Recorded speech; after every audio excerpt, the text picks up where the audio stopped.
নিজের চিরচেনা ছন্দে নেই আর্জেন্টাইন খুদে জাদুকর লিওনেল মেসি। চলতি কোপার আসরে এখন পর্যন্ত প্রতিপক্ষের জালে বল জড়াতে পারেননি এই তারকা। আজ কোয়ার্টার ফাইনালে ইকুয়েডরের বিপক্ষে প্লান্টি নিয়েও হয়েছেন ব্যর্থ।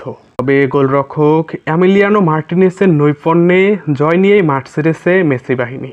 ম্যাচ শেষে সংবাদ সম্মেলনে নিজের প্ল্যানটি মিস করা নিয়ে কথা বলেছেন আর্জেন্টাইন এই তারকা খেলোয়াড়। প্ল্যানটি মিস করে কি বলছেন এলেমটেন, এ বিষয়ে বিস্তারিত জানতে একটি মুহূর্ত না টেনে পুরো ভিডিওটি দেখে সাথেই থাকুন। চলতি কোপা আমেরিকায় গ্রুপ পর্বের দুটি ম্যাচে মাঠে নেমেছিলেন মেসি, তবে একটি ম্যাচ মিস করেছেন ইনজুরির কারণে। গ্রুপ পর্বে দুটি ম্যাচে মাঠে নেমে একটি ম্যাচেও গোলের দেখা পায়নি আর্জেন্টাইন খুদে জাদুকর লিওনেল মেসি। আজ 5-6 জুলাই কোয়ার্টার ফাইনালে ইকুয়েডরের বিপক্ষে মাঠে নেমেছিল আলবিসেলেস্তেরা। এই ম্যাচটিতে পুরো 90 মিনিট খেলেও 1-1 সমতায় ড্র হয় ম্যাচটি। খেলা গড়ায় ট্রাইব্রেকারে। প্রথম পেনাল্টি নেয় লিওনেল মেসি। সুযোগ ছিল এ আসরে নিজের নামে একটি গোল যোগ করার, তবে সেটি আর হয়নি। গোলবারের সাথে বল লেগে বল চলে যায় উপর দিয়ে। পেনাল্টি মিস নিয়ে ম্যাচ শেষে কথা বলেছেন আর্জেন্টাইন এই তারকা খেলোয়াড়। মিস করা সেই প্ল্যানটি নিয়ে লিওনেল মেসি বলেন, খুব বিরক্তি লেগেছিল নিজের উপরে, ভেবেছিলাম কিকটা ভালোই হবে। পেনাল্টি কিক নেওয়ার আগে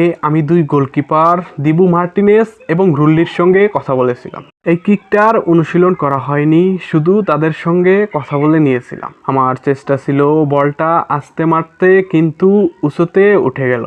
মেসি ভুল করলেও ভুল করেননি এমিলিয়ানো মার্টিনেস। ইকুয়েডরের টানা দুটি পেনাল্টি ঠেকিয়ে নায়ক বনে যান এই গোলরক্ষক। ম্যাচ শেষে এমি মার্টিনেজের প্রশংসাও করেছে লিওনেল মেসি। এমির প্রশংসা করে লিওনেল মেসি বলেন, আমি জানতাম এ সময় দিবু দাঁড়িয়ে যাবে। এই ধরনের মুহূর্তের জন্য বিশ্বাস, যেটা তাকে বড় করে তোলে। এছাড়াও জানা যায় লিওনেল মেসি ইনজুরির ভয়ে নাকি একটু সংকোচ বোধ করে খেলেছেন, এমনটাই জানিয়েছে সংবাদ মাধ্যম।